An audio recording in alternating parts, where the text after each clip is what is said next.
Graça e paz a todos, né? Um abraço aos nossos irmãos, né? Aos nossos amigos. Neste momento nós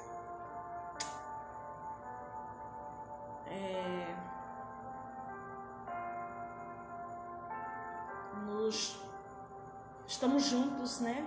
Com as famílias enlutadas de Araguaína, em oração por você.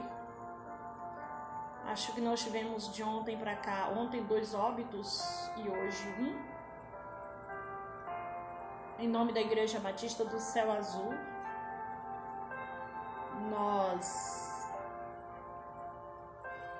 é um momento muito difícil, né? Não é fácil.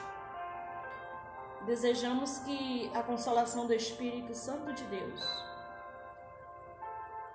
seja o guia neste momento, confortando os corações das famílias enlutadas da nossa cidade.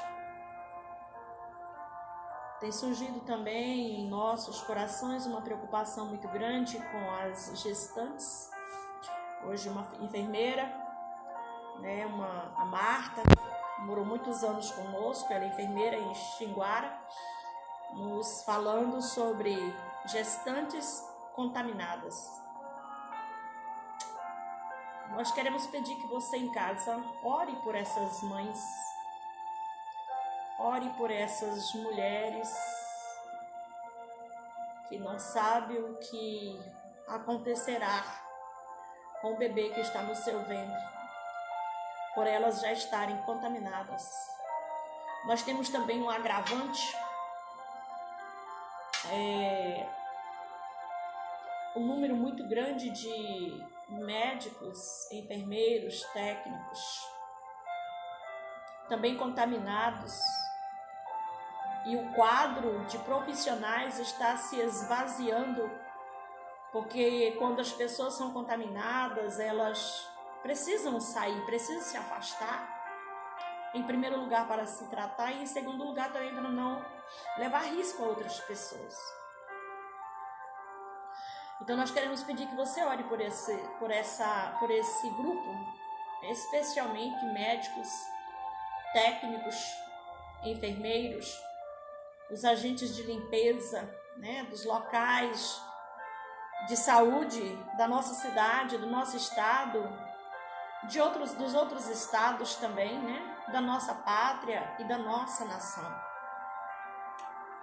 Que o Senhor neste momento nos mostre, né, a sua boa, perfeita e agradável vontade em meio a todo esse caos, em meio a toda essa dor, em meio a todo esse sofrimento. Nós tivemos alguns irmãos que falaram que o fundo musical ficou muito alto, e eu quero pedir que, se está muito alto, você já coloca aí embaixo, né? E a gente tenta diminuir aqui para não atrapalhar aqui a nossa fala, ok? A nossa ministração. Eu sei que nós já tivemos 2 momentos para orar, né? Mas eu gostaria muito de agora estar orando. Nós temos pessoas que entraram, que estão aí assistindo, participando do culto e da live, da ministração, mas que não estão no grupo da igreja e pediram para nós orarmos por eles. Então nós vamos, neste momento, né, colocar na presença de Deus esses pedidos, os pedidos dessas pessoas, para que o Senhor possa nos conduzir nesses momentos. Como nós temos ministrado em ministrações anteriores, esse tempo não é um tempo de festejo. Esse é um tempo de introspecção.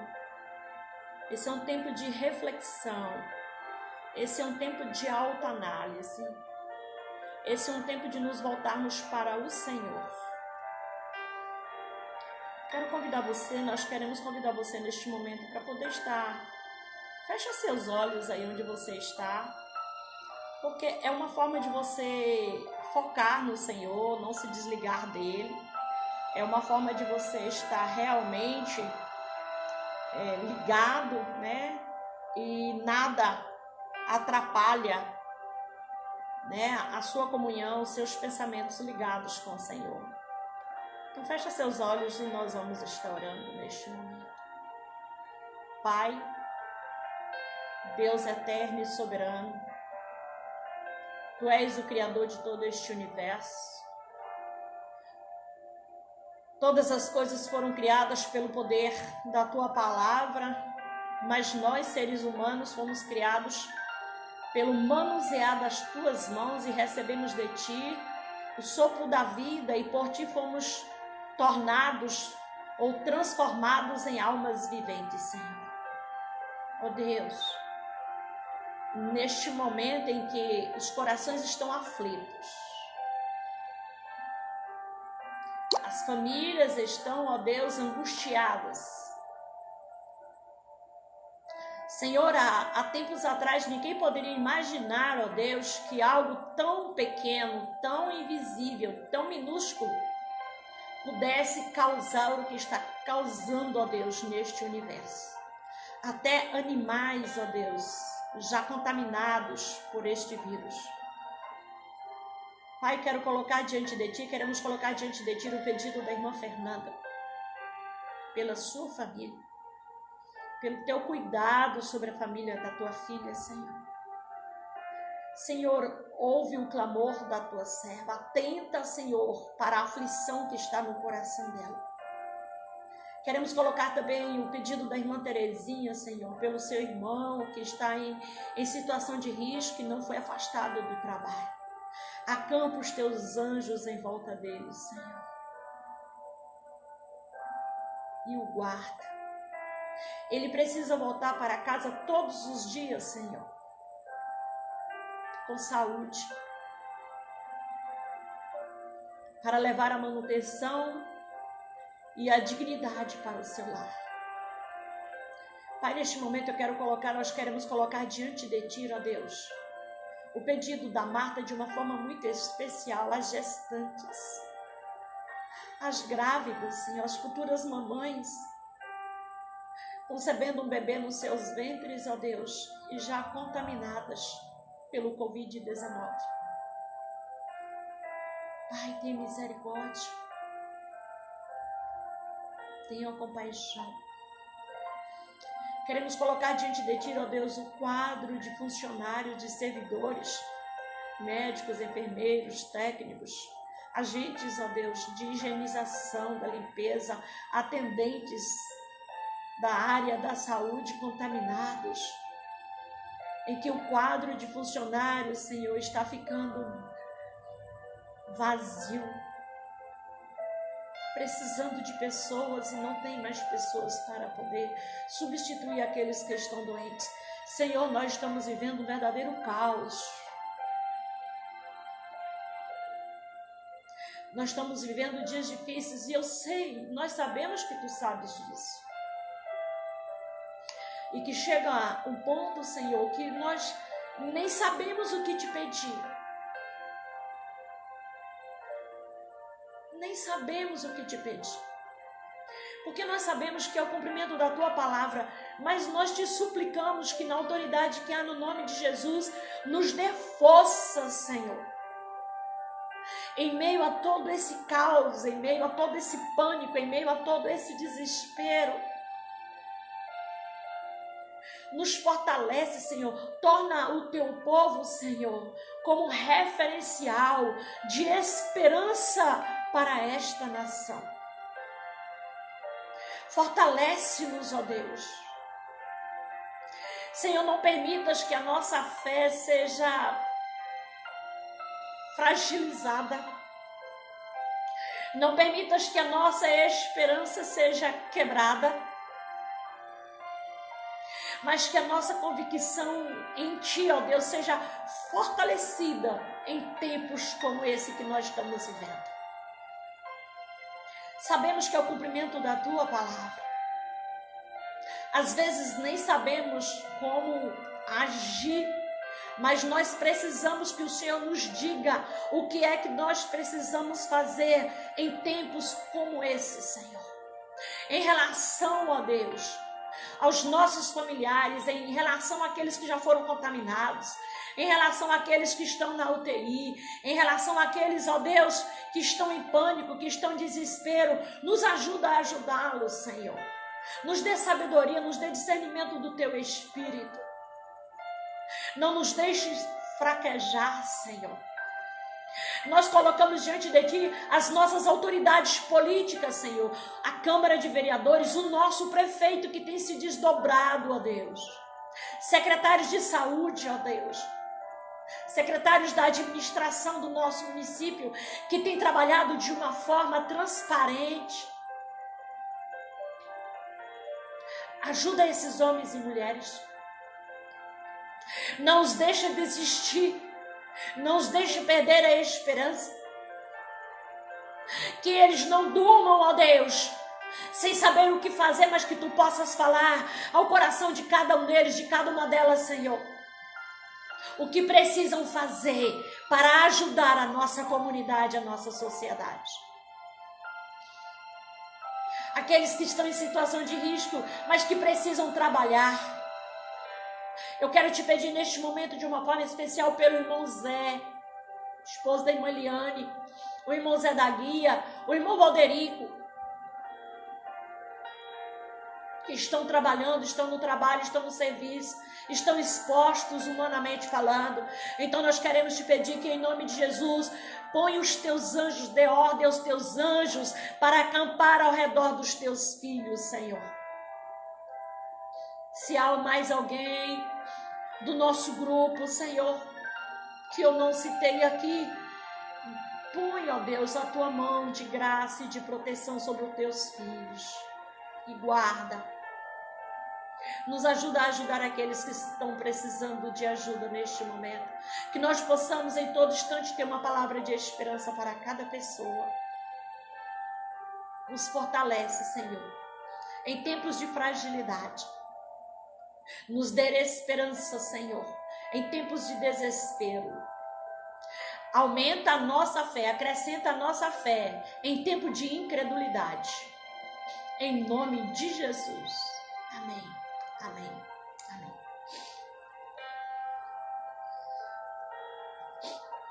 Amém. Amados, né? Amados irmãos e amigos. Eu não sei se... Oi, irmã Clóris, um abraço em Cristo, né? Lá da nossa Igreja Batista, lá do Céu Azul, está conosco. Então, um abraço, leve um abraço ao nosso povo, né, lá do Céu Azul. Que Jesus abençoe sua família, guarde, proteja, né, seu esposo também no trabalho e toda a sua família. Nós vamos continuar com a ministração acerca do tema Prepara o Teu Coração 4. A próxima semana já vamos mudar o tema, porque nós já vamos entrar mesmo de uma forma mais profunda no livro de Apocalipse. Então nós queremos trazer nesta ministração o capítulo 2 de Apocalipse, ou Apocalipse, o capítulo 2, você pode ir abrindo aí a sua Bíblia se você puder. Nós vamos falar um pouquinho sobre a igreja de Éfeso, a contextualização desta igreja. Nós vamos falar um pouquinho sobre o caráter deste livro, do livro de Apocalipse, e a formatação da sua literatura apocalíptica. Porque muita gente tem medo de ler o livro de Apocalipse. As pessoas olham este livro como se fosse um livro de pavor, um filme de terror. Outros não entendem, não compreendem o que aqui está escrito. Então nós vamos falar um pouquinho sobre o caráter deste livro.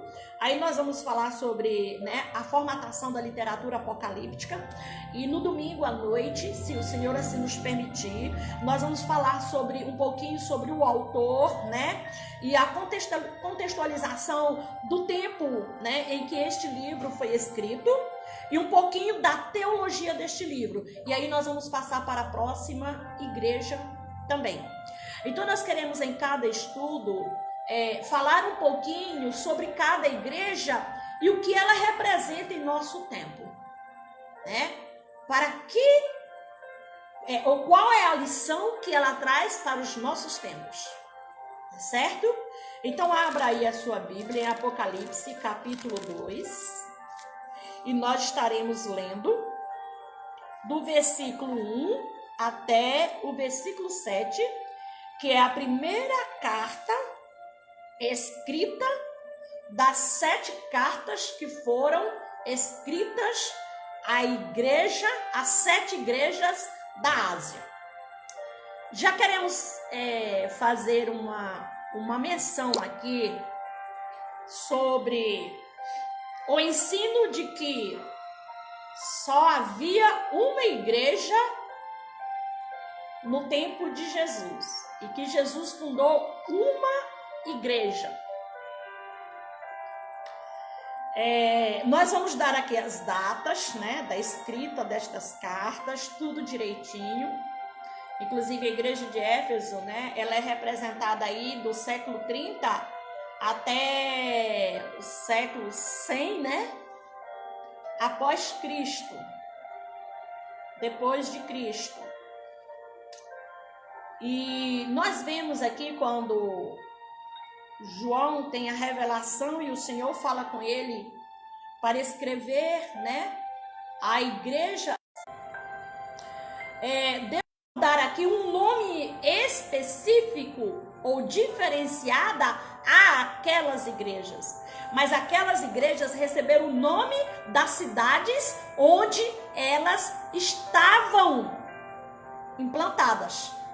A igreja de Esmina, a igreja de Éfeso, né? E assim por diante.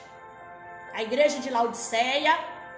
Então, essa tese, ela cai por terra, né? Quando nós imediatamente, todas as passagens bíblicas anteriores, mas aqui nós temos um fundamento que é primordial para colocar por terra essa noção e esse ensinamento, né?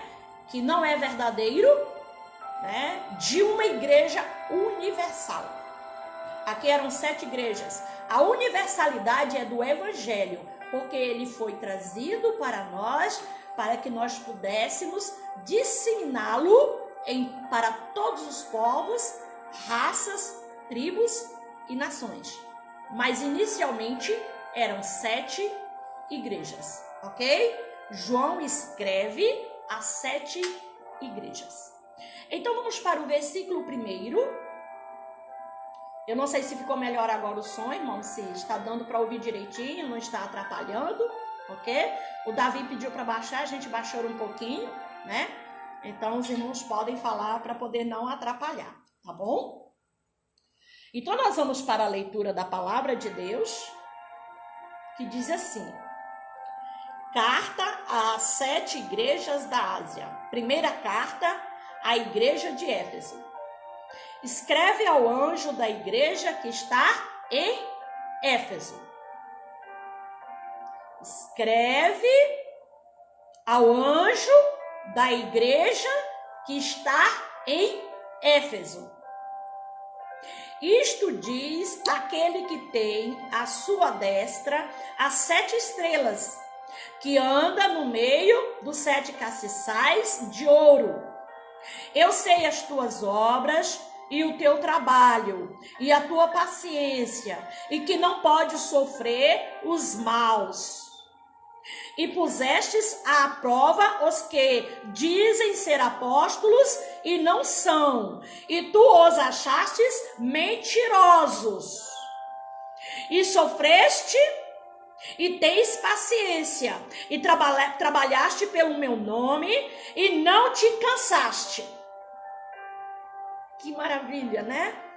Essa carta aqui é a primeira igreja, a primeira carta à igreja de Éfeso. É a primeira igreja que é indicada a receber a primeira carta. Tenho, porém, contra ti que deixaste o teu primeiro amor.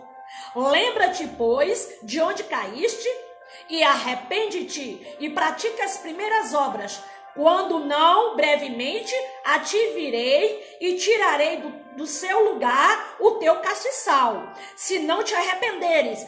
Nós vamos estudando e nós vamos ver o que significa aqui no Apocalipse algumas simbologias que lendo, às vezes a gente não sabe. Às vezes a gente não entende.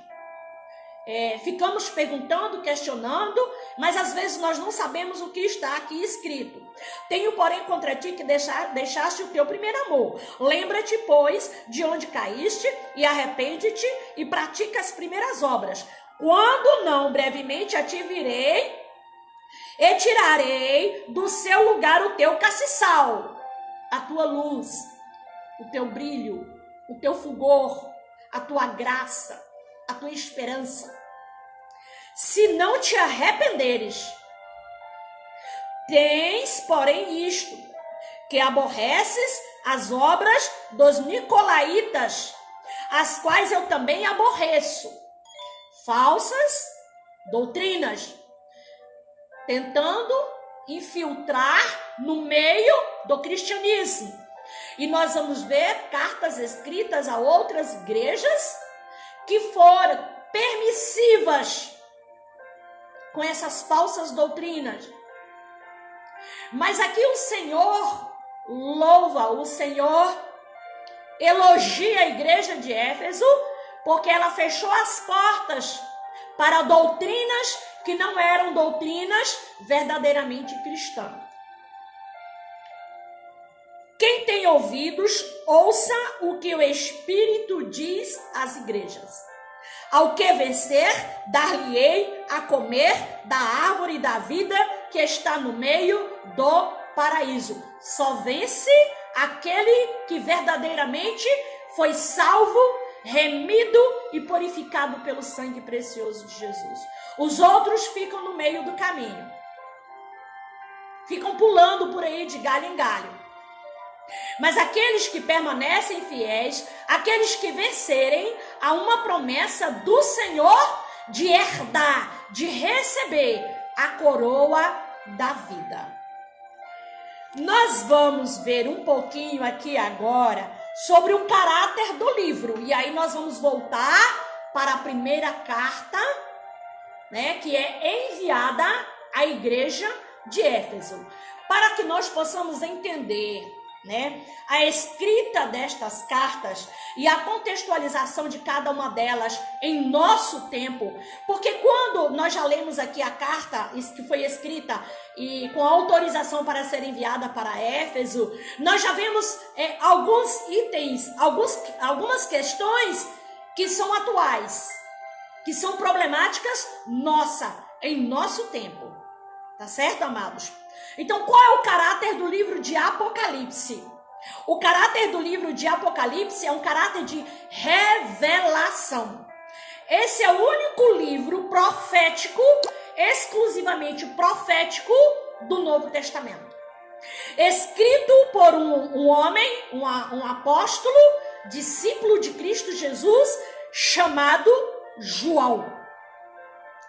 Esse livro, ele foi escrito, né, é o livro do Apocalipse, é a revelação.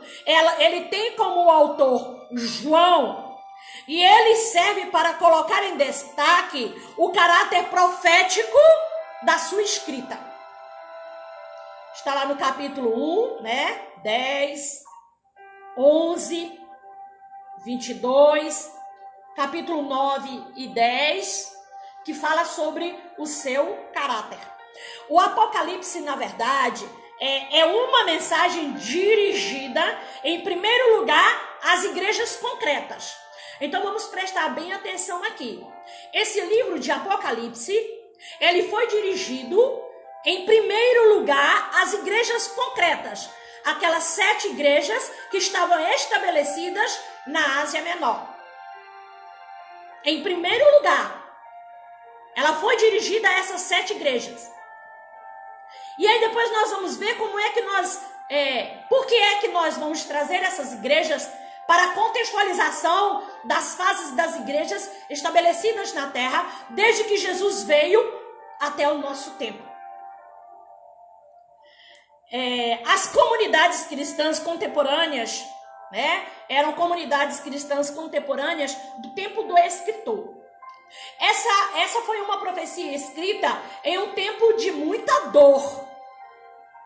em um tempo de muita perseguição, em um tempo de muita morte, em um tempo de muito sofrimento, em um tempo de muito pavor, de muita angústia, em um tempo que muita gente desistia de servir e seguir a Jesus, porque não suportava o sofrimento, não suportava o calvário, a morte, não suportava a prisão, não suportava a perseguição, não suportava o pânico e a dor de não saber, humanamente falando, o que seria dele, o que seria de si, daí a uma hora ou o amanhecer de um novo dia. Então muitos ficavam no meio do caminho, muitos pereciam, muitos se desviavam. Por isso a primeira parte do capítulo 2 diz que ao que vencer, dar-te-ei a coroa da vida.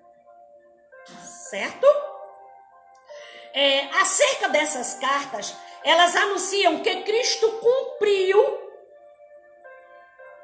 Então, amados, não tem nada para ser cumprido, nem por mim, nem por você, nem por nenhum sacerdote. Nenhum homem tem mais poder e nem autoridade de ocupar o lugar de Cristo na terra.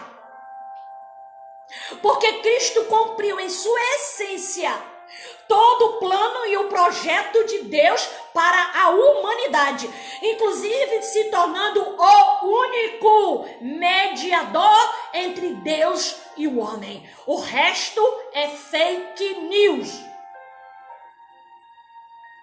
é anátema. Então esta profecia anuncia Cristo, o cumpridor em sua essência de todo plano e projeto de Deus para o resgate da humanidade na terra. Elas também, essas profecias também, elas anunciam Cristo como vitorioso e glorificado. Cristo vitorioso e Cristo glorificado.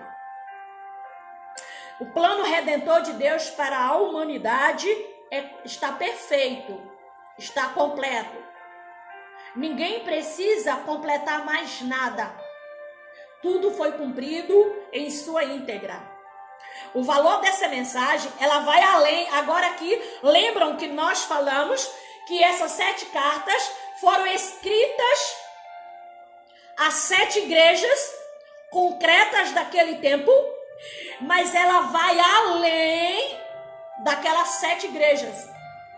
Ela traz um ensinamento, ela traz um pano de fundo, ela traz uma aplicação além daquelas 7 igrejas estabelecidas na Ásia Menor. Então o valor desta mensagem, ela vai além da época do profeta.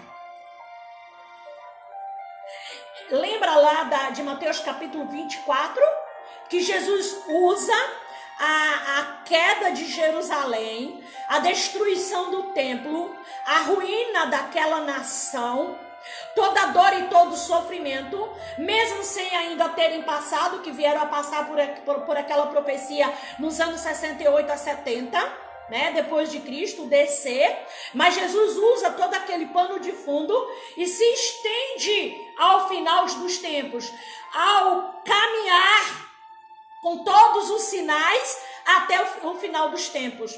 Aqui as 7 igrejas da Ásia também têm esse pano de fundo. As 7 igrejas da Ásia também têm essa aplicação. Elas estavam estabelecidas na Ásia Menor, mas elas estariam trazendo para nós o simbolismo, o significado de cada, era a analogia de cada igreja, da igreja estabelecida em cada tempo no universo, até que Jesus volte para reunir o seu povo nos 4 cantos da terra, que nós já lemos isso também no final da mensagem profética de Jesus, lá em Mateus capítulo 28. A ordem que ele dará aos anjos para reunir o povo nos 4 cantos da terra,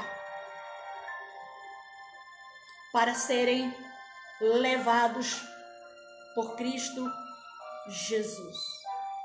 Então, essas 7 igrejas, gravem bem, essas 7 igrejas, elas vão além do tempo para o qual elas foram escritas.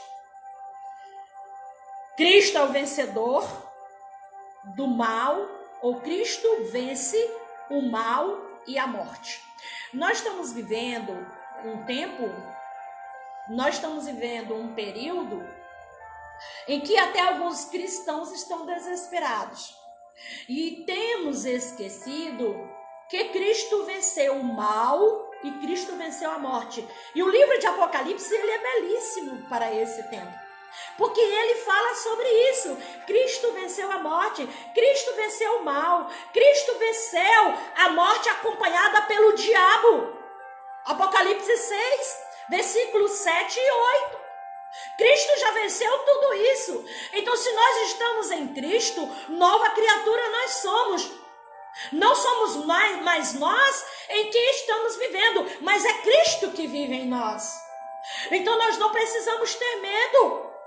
Nós não precisamos ter pavor. Nós não precisamos entrar em pânico. Porque Cristo venceu todas as pragas e Cristo também venceu toda a morte. Cristo venceu todo o mal. E o livro de Apocalipse, ele deixa isso muito claro para nós. Esse livro, ele associa a própria vitória de Cristo para todos os cristãos. Quer dizer, esse livro, ele pega a vitória de Cristo Jesus e associa a você que está aí nos assistindo. A vitória de Cristo é a minha vitória, é a sua vitória. Não há vitória de Cristo se não fizer parte, se essa vitória não fizer parte do seu povo. Então, quando nós lemos lá aquela história de Daniel, né? Sedraque, Mesaque e Abdenego também, né? Daniel, quando é lançado na cova dos leões, Sedraque, Mesaque e Abdenego, quando é lançado na fornalha, e que eles dizem, olha, nós vamos ser lançados na fornalha. Se Deus quiser, Ele pode. Mas se Ele quiser, Ele vai nos salvar. Porém, se Ele não quiser, Ele continua sendo Deus. Então, associar a vitória de Cristo a nós é exatamente isso. Nós precisamos ter esse entendimento. A vitória de Cristo em nós não é somente uma vitória em um tempo determinado, em um espaço de tempo determinado. A vitória de Cristo em nós não é uma vitória limitada. Não é uma vitória tão somente deste tempo, mas ela ultrapassa. Ela salta desta vida para a eternidade. E o livro de Apocalipse deixa isto muito claro para nós. A associação da vitória de Cristo para a vitória dos cristãos. Há uma garantia. Aquele que permanecer fiel até o fim, eu dar-te-ei a coroa da vida. Esta precisa ser a minha e a sua associação com o livro de Apocalipse. Aqui, agora, e enquanto ainda estão sujeitos às realidades também no mundo atual. O nosso problema é que nós estamos vivendo uma geração de um cristianismo raso, flutuante, cristianismo de boia, que não mergulha. E então nós achamos que nós só somos vitoriosos quando os nossos desejos e as nossas vontades são saciadas. Quando nós conquistamos aquilo que nós queremos. Nós nos delimitamos a nossa vida aqui nesta terra como se não houvesse uma eternidade para nós. E o livro de Apocalipse, ele esmiuça, ele traz isso aqui para nós de uma forma muito clara, de uma forma muito real. Cristo venceu a morte, nós também venceremos. já vencemos, porque nós não passaremos pela morte eterna. Para nós há a garantia da vida eterna, com Covid ou sem Covid. Cristo vive em nós. Nós precisamos ter certeza disso. E nós precisamos passar essa esperança às outras pessoas.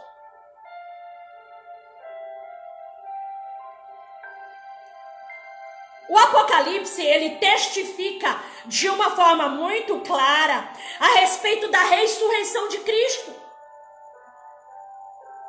Quando ele começa a falar com os discípulos, né, da sua morte, lá no Evangelho de João, e eles ficam tristes, começam a chorar. E aí Jesus diz para eles: não se turbem os vossos corações, quer dizer, não entristeçam os vossos corações.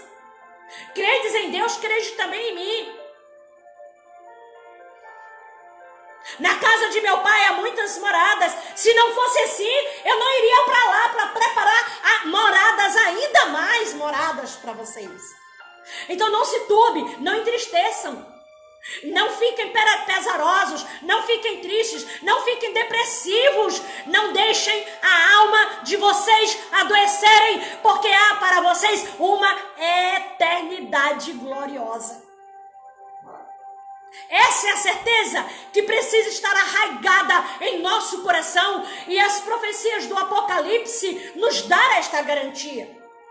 Nós não podemos olhar o Apocalipse como um livro do caos, mas é um livro que nos prepara, que abre o nosso entendimento, que clareia a nossa mente, que nos leva a um alinhamento com os céus.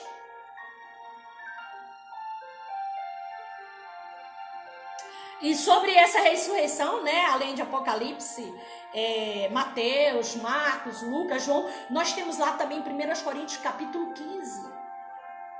Sobre ele, depois nós tentaremos entrar em detalhe, né? Esse texto lá em Apocalipse capítulo 15 é o sinal da presença do reino de Deus aqui na minha vida e na sua vida, na sua casa e na sua família, no seu lar. Há um propósito maior com a dispensação da morte sobre a terra, acompanhado do diabo e seus anjos. Há uma dispensação maior, há um chamamento maior. Vá para sua casa, transforme o seu lar em um templo, a sua mesa em um altar, e os membros da sua família em adoradores do Senhor dos Exércitos, independente do que venha a acontecer. Esse é o chamamento maior, essa é a maior lição que nós podemos aprender. Neste tempo de caos, neste tempo de dor, neste tempo de sofrimento, neste tempo de angústia. E é em testemunho, né, expresso em uma linguagem bem característica e rica de símbolos. O Apocalipse, ele é riquíssimo em símbolos, em visões. João escreve todos os capítulos em visão. Então ele é riquíssimo. Cada objeto, né, cada coisa mencionada tem uma simbologia, tem um significado. É riquíssimo em elementos com os quais o autor compõe uma espécie de drama, né, em cujo âmbito é um universo inteiro. Então Deus pega tudo que existe no universo, né, daquele tempo, no mundo naquele tempo, e ele contextualiza, e ele traz à mente, a alma de João, e transforma aquilo em visão, como profecia, para que fosse de uma forma mais compreensível por nós. Lembrem, a carta às 7 igrejas, ela foi escrita às igrejas concretas daquele tempo, mas ela tem uma extensão para as igrejas dos tempos futuros, preparando o mundo para a chegada do Messias. O número 7, ele é um número bem falado, né? Ele é um número citado várias vezes, principalmente no livro do Apocalipse, nas profecias do Apocalipse. Quer dizer, essa é uma linguagem, né, que corresponde a um gênero literário chamado de apocalíptico, ok? As 7 taças, as 7 trombetas, né? Os anjos da igreja, né? Os 24 anciãos, depois nós vamos falar sobre eles, né? Quem são esses 24 anciões? É uma simbologia do que foi, do que é e do que será para nós. Sobre a literatura do Apocalipse, né? É uma literatura apocalíptica, né? Judaica. Ela surge, né, em circunstâncias notadamente angustiantes. Então, por isso ela é propícia para nós, porque nós estamos em um tempo notadamente de angústia. Então, é nela que nós vamos encontrar ajuda. É nela que nós vamos encontrar alento. É nela que nós vamos encontrar forças. É nela que nós vamos fortalecer a nossa fé e a nossa esperança. É na palavra de Deus. E de uma forma centrada nas profecias do Apocalipse. Porque ela surge em circunstâncias, né, de angústias, em situações em que o povo se achava submetido a um poder político militar de uma nação, de alguma nação que era uma nação estratégica.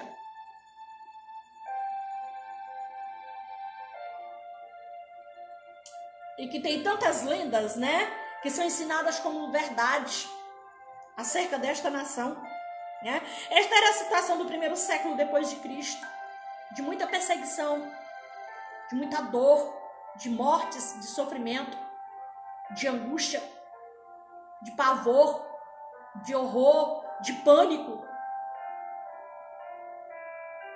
Esse é o contexto da escrita do livro de Apocalipse. E o que é que nós estamos vivendo hoje? Nós estamos caminhando para os dias que não demorará,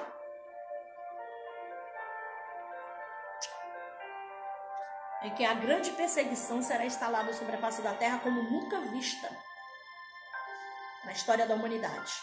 Nunca vista. Cumprimento aí das minúcias,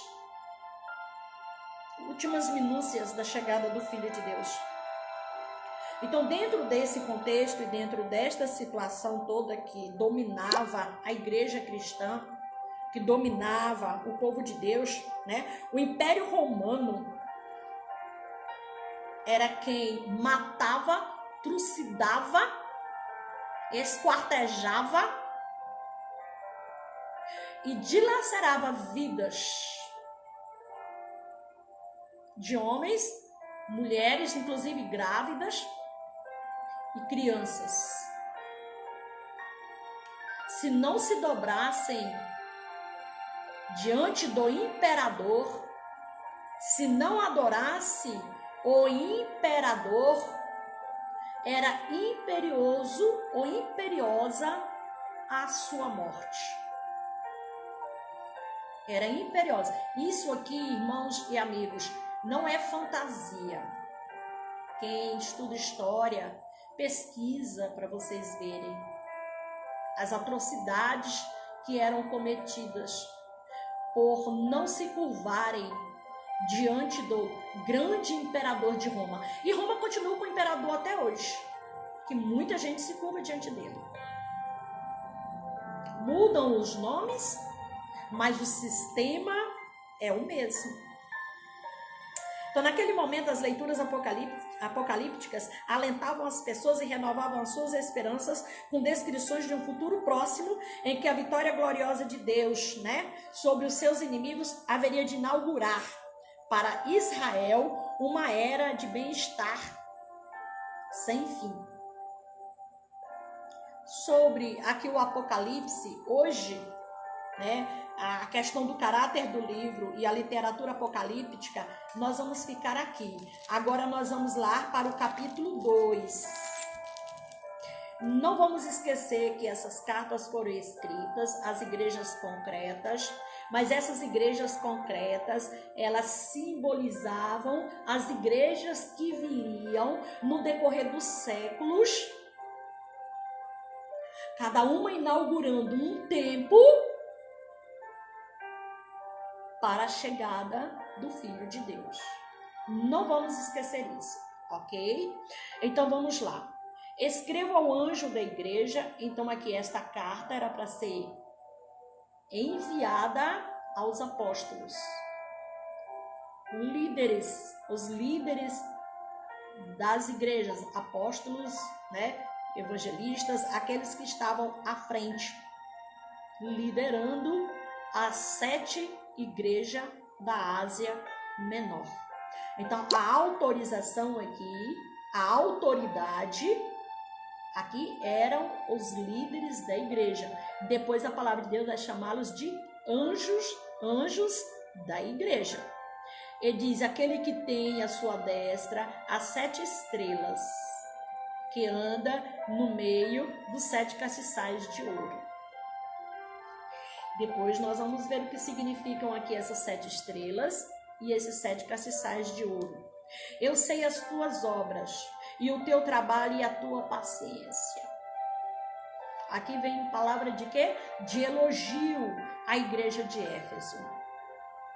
E que não pode sofrer os maus, e pusestes à prova os que dizem ser apóstolos. Olha só, chegavam as pessoas, né, na igreja de Éfeso, eu sou apóstolo, eu sou missionário, eu sou pastor, eu quero dar uma palavra. O que a igreja de Éfeso fazia? Epa, calma. Olha, eu vim aqui porque eu quero pedir meu voto. Eu vim pedir um voto aqui. O que a igreja de Éfeso fazia? Calma, aqui não é bagunçado. Aqui não é assim. Aqui quem diz que é apóstolo, quem diz que é líder espiritual, precisa primeiro passar por uma prova, por um teste. A igreja, a liderança da igreja precisa saber se verdadeiramente o é. Então, era uma igreja organizada. Era uma igreja que privava pelos princípios bíblicos. E o Senhor Deus observou isso na igreja de Éfeso. Olha, eu estou chegando aqui na igreja agora, eu sou levita. Então me dê aí a guitarra da igreja, porque eu vou tocar o hino de louvor e adoração ao Senhor. Me dê aí a bateria, não tinha bateria, né? Me dê aí o instrumento, né, de sopro, porque eu vou cantar, porque eu sou levita. A igreja de Éfeso dizia, calma, não é assim não. A coisa aqui não é bagunçada não. Para você provar que é levita, você vai passar por um período de prova. Aqui nesse altar, aqui nesse púlpito, na nossa linguagem, né, no nosso contexto, aqui neste lugar, só sobe quem passou pela prova e foi aprovado. Aqui não sobe qualquer pessoa. E isso foi observado por Deus. E na carta é feita uma observação de elogio àquela igreja. Então puseste à prova os que dizem ser apóstolos, mas não são, e tu os achastes mentirosos. Então foram colocados à prova e foram encontrados como mentirosos, falsos apóstolos, falsos profetas. Pessoas que chamavam para si aquilo que era do Senhor, a honra e a glória. Parece que é algo bem recente, né? É bem contemporâneo. Bem do nosso tempo. E Mateus capítulo 24 fala sobre esses sinais. Mas tu sofreste e tiveste paciência. Muita perseguição. A igreja quase se esvazia. Né? Os convertidos não ficavam porque eram perseguidos. A membresia, vamos falar que membresia, né? As pessoas que faziam parte daquela comunidade era sempre renovada, porque havia conversão dia após dia, havia perseguição todos os dias, e eles iam se espalhando sobre a face do mundo conhecido de então. E eles tinham paciência. Tenho, porém, contra ti que deixaste o teu primeiro amor. O nosso primeiro amor. Você se lembra quando você se converteu? Quando você aceitou Jesus? Vamos para algo bem assim, bem mais mais simples. Você se lembra o primeiro ano de casamento seu com a sua esposa, com seu esposo? Era tanto beijo, era tanto abraço, era tanto carinho, era tanto chamego, era aquela coisa, e fazia um prato especial para ele, e, né, e ele trazia uma rosinha no vale de cemitério, né? Alguém aí sabe o que quer dizer isso. E trazia uma flor, e se tratavam bem, e cuidavam bem um do outro, mas o tempo foi passando, os dois foram se descuidando e perderam a alegria dos primeiros anos de casados. O cristão perde a alegria do primeiro tempo em que aceitou a Jesus e se acomoda. Aquela igreja, ela teve aqui vários elogios, mas há um puxão de orelha. Aquela igreja estava triste. Ela havia perdido a alegria da salvação, a alegria da redenção. Aí você pode dizer, bem missionária, mas toda situação evoluía para isso, né? É igual o casal. Ah, missionária, toda situação, né? Vê todo dia, vê toda hora, muitos anos junto e tal. Essas coisas precisam ser cultivadas. A presença de Deus, a alegria da vitória de Cristo em nós, a alegria da salvação, a alegria da paz plena que só Jesus nos dá, a alegria da eternidade, ela precisa ser renovada e ser restaurada todos os dias, todos os momentos, principalmente em tempo de caos.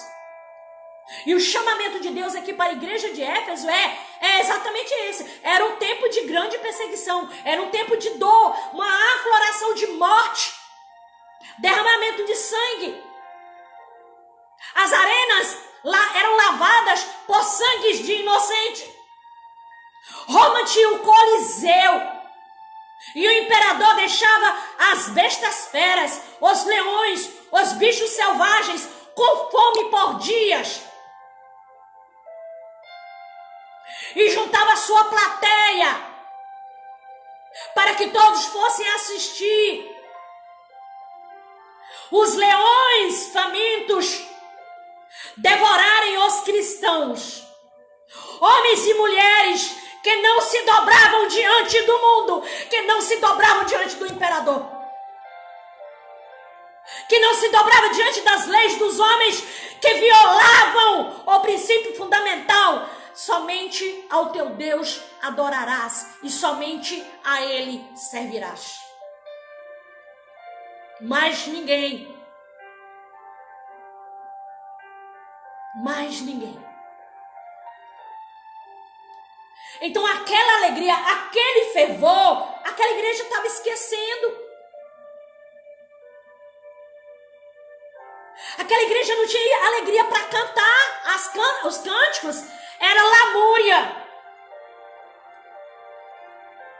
O louvor era uma tristeza. Talvez se fosse hoje, nem se ouvia a voz das pessoas, era somente o som da igreja, era o batuque da bateria, era o estrondar das guitarras, era os instrumentos de som, e não se ouvia a voz, porque as pessoas não pareciam que não tinham mais a alegria do primeiro amor, não tinham mais alegria para louvar e adorar ao Senhor. E aqui é um chamamento, aquela igreja é chamada a atenção. Que ela precisava voltar ao seu primeiro amor, ao princípio das coisas, ao princípio do amor em Cristo, a vontade, a ânsia, o desejo de anunciar aos povos, às nações, de anunciar aos seus vizinhos que Cristo vivia, que Cristo vive, que Cristo é a única esperança, que não tem pandemia, que não tem morte que possa nos separar de Cristo. Que não tem imperador, que não tem Roma, que não tem Coliseu, que não tem leões famintos e ferozes que possam nos separar do amor de Cristo Jesus. Nada pode. Então esse fervor no coração daquela igreja estava se apagando. E o Senhor chama atenção para tanto. Esse é o único ponto negativo daquela igreja. E aí Deus ainda faz uma menção. Lembra-te de onde tu caíste? Você vivia na sarjeta da bebedeira. Você vivia na prostituição. Você vivia nas drogas. Você vivia com companhias indesejadas. Você era rebelde com seus pais. Você vivia falando palavrões e imoralidades. Seu celular era cheio de pornografia, de imoralidade, de tudo que não presta. E Jesus te resgatou de tudo isso. Ele te tirou do abismo, do mais profundo lamaçal do pecado. Ele te tornou uma nova criatura. Ele te lavou e te purificou de todos os teus pecados. Então agora você precisa saltar e pular de alegria e regozijar em Cristo, porque Ele é a sua única esperança. Não é o Covid-19 que é a nossa única esperança. A nossa única esperança é Cristo Jesus. Aí Deus fala: lembra de onde eu te tirei? Eu te tirei lá da macumbaria, eu te tirei lá do meio dos ídolos. Você vendia ídolos, você propagava idolatria, você queimava incenso à rainha do céu.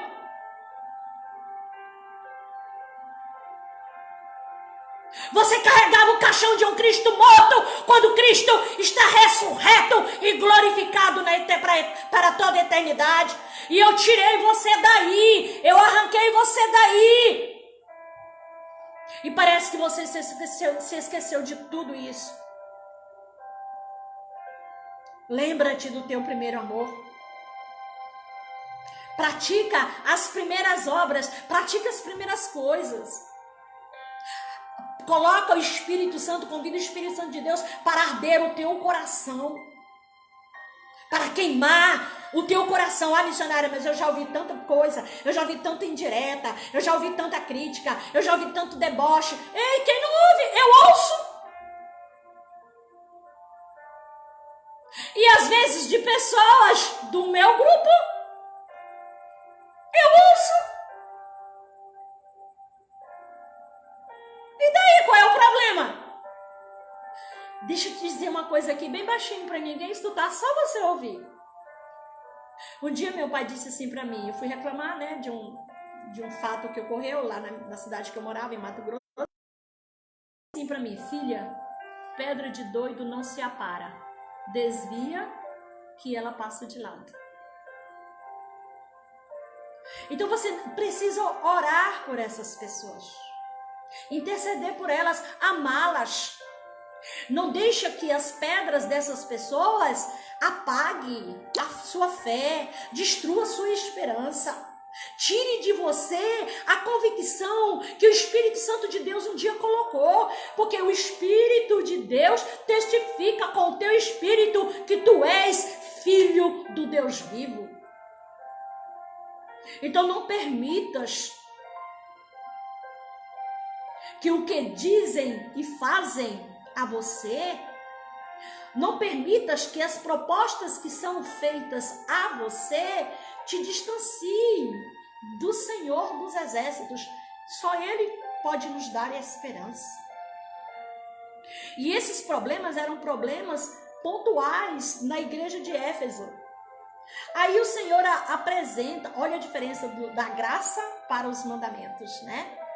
Os mandamentos nos mostram o pecado e nos condena pelo pecado. Aí a graça aqui, Deus mostra o nosso pecado, mas Ele nos apresenta uma saída. Arrepende-te, lá no versículo 5. Arrepende-te e pratica as primeiras obras. Quando não, brevemente em ti virei e tirarei do seu lugar o teu castiçal. Sabe o que é? Eu tirarei do seu lugar o teu castiçal, aquele restinho ainda de alegria que tu tinhas. Aquele pouquinho ainda de vontade que você tinha de servir e adorar a Deus. Aquele pouquinho ainda que você tinha de ler a Bíblia, de orar. Até isso será tirado se você não se arrepender e não se voltar para o Senhor. E não pedir que o Espírito Santo de Deus aqueça o teu coração e você se aproxime mais do Senhor, que é o autor e consumador da nossa vida e da nossa esperança e fé. Tens, pois, isto que aborreces? Olha que coisa maravilhosa, né? As obras dos nicolaítas. Depois nós vamos falar sobre o que eram as obras dos nicolaítas, as quais eu também aborreço. Quem tem ouvidos, ouça o que o Espírito diz às igrejas. Ao que vencer, dar-lhe-ei a comer da árvore da vida, que está no meio do paraíso.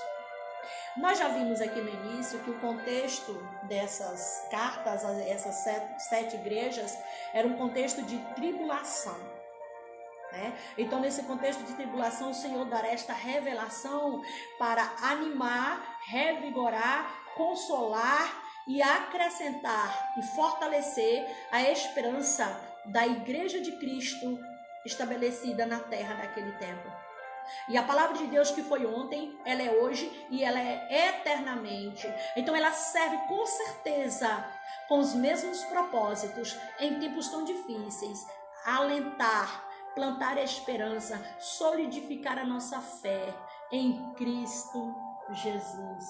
Essa revelação, agora que nós vamos entrar neste detalhe, essa revelação ela aconteceu mais ou menos, né, entre os anos 90 e 95 depois de Cristo, né? Ali no final, na finalização do primeiro século depois de Cristo, né? E quem reinava na Ásia Menor naquela época era o grande imperador romano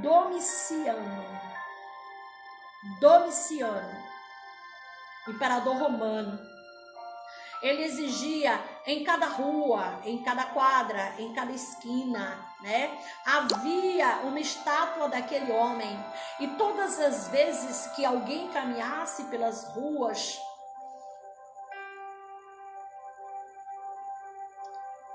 e que encontrasse ali aquela estátua, eram obrigados a se curvarem, a menear a sua cabeça e curvar o seu corpo em direção àquela estátua, reverenciando como sinal de que adorava aquele imperador. E haviam vigias e guardas. Então aqueles que não se curvavam diante do imperador, imediatamente eram retirados de suas casas. Eram presos, açoitados, deixados com fome, mortos. Alguns historiadores dizem que a coisa era tão cruel, Roma foi tão cruel com o cristianismo, Roma foi tão cruel com o povo que seguia, tão somente servia a Jesus, que eles pegavam cães selvagens e costuravam homens ao couro dos animais, para que na dor dos animais eles saíssem loucos, enfurecidos pelas ruas de Roma, esfolando o ser humano até a morte. E aquelas cenas eram aplaudidas por aqueles que adoravam o imperador. Nós vamos dar uma olhada aqui, encerrando neste exato momento, o que quer dizer esta igreja, o contexto dela para nós hoje. Vamos lá? Nós vimos que essa carta foi escrita de 90 a 95, depois de Cristo. A igreja de Éfeso é a igreja apostólica. Então a igreja apostólica não é a igreja Assembleia de Deus, não é a igreja batista, não é a presbiteriana, não. Nós somos. Mas a origem é a igreja de Éfeso. É a igreja que cuidava, zelava pelos ensinamentos dos apóstolos. Então ela foi reconhecida como a igreja apostólica. E essa igreja, agora vamos contextualizar o tempo em que ela viveu sobre a terra. Essa igreja apostólica pura, essa igreja elogiada por Deus na carta de João, no livro de Apocalipse. Essa igreja, essa igreja apostólica, ela durou dos anos 30, Olha, essa carta foi escrita entre 90 e 95. Quando esta carta foi escrita, a igreja de Éfeso já existia. Você precisa compreender isso. E essa igreja apostólica, ela durou dos anos 30 até o ano 100. Depois de Cristo. Essa foi a igreja fiel.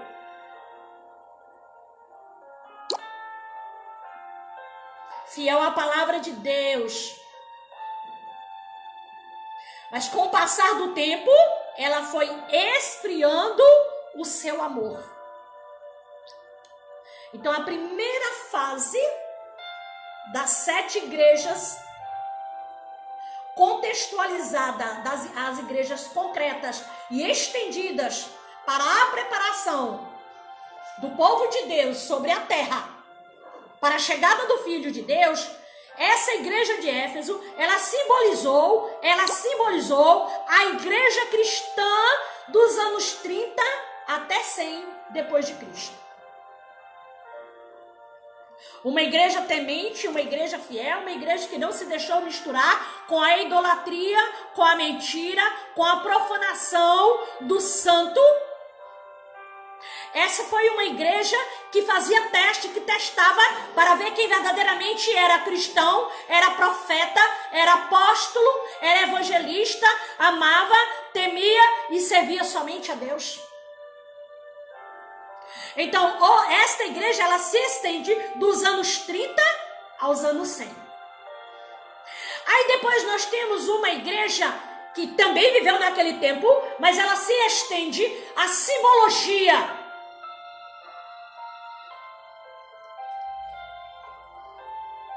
de uma igreja que perduraria um tempo maior. A característica maior da igreja de Éfeso era privar pelos princípios dos apóstolos, ensinados pelos apóstolos. Aí depois nós vamos ter a igreja de Esmirna. E nós vamos falar sobre a igreja de Esmirna e a igreja de Pérgamo, no próximo domingo, se o Senhor nos permitir. E nós vamos ver que o Senhor usa essas igrejas em um tempo concreto para simbolizar as igrejas que haveriam de vir em tempos definidos, marcando eras, marcando tempos para a chegada de Jesus. E se você quiser acelerar, você vai lá e lê sobre a última igreja, a igreja dos últimos tempos. Pode ler todo esse capítulo e você vai ver. E vá fazendo as comparações. Nós vamos começar a perceber a diferenciação, quando nós chegarmos aqui a partir do versículo 8 de Apocalipse 2. Não deixe o seu amor esfriar. Não tenha vergonha e não tenha medo de dizer para a sua família, de dizer para os seus amigos, de anunciar para os seus vizinhos que Cristo está voltando. O tempo da igreja de Éfeso passou.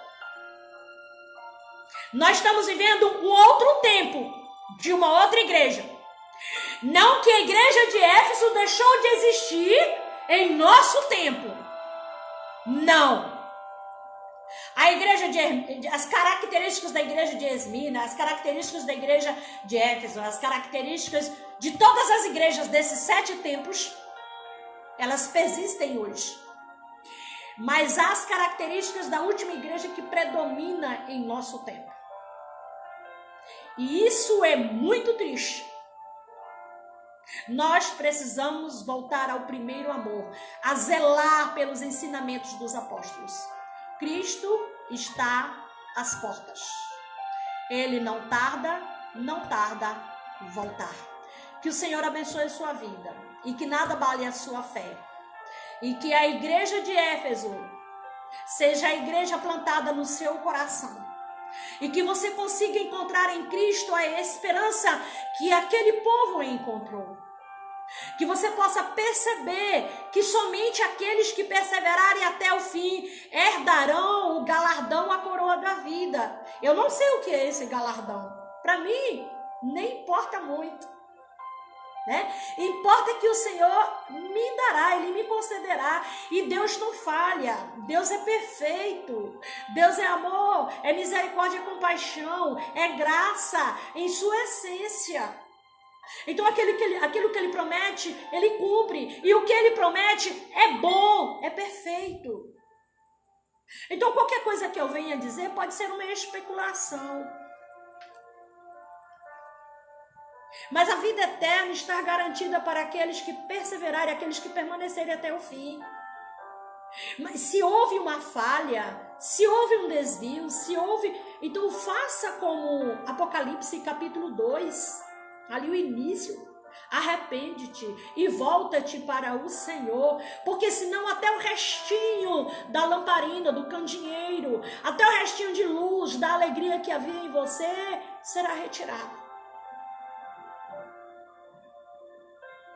Senhor nosso Deus, que nós possamos desejar estar mais perto de Ti, mais perto de Ti, mais perto de Ti, mais perto de Ti. E que nós possamos encontrar em Ti, Senhor, a esperança que nós tanto precisamos, a âncora para nos firmar.